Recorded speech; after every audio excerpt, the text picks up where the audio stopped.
guys, magluluto tayo ngayon ng tinolang manok. Meron na itong bawang, sibuyas at luya. At saka ang sahog lang niya ay sotanghon. Ayan guys, pakukuloy na lang natin siya. Nilagyan ko na rin ng asin at nor cubes chicken. Ayan, para mas masarap.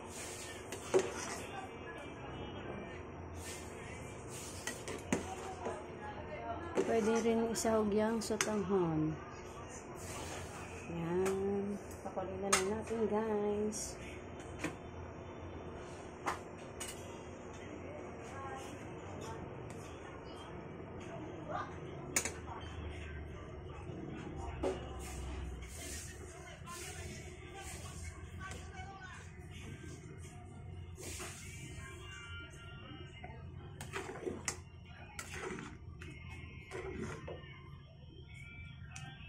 Yan guys.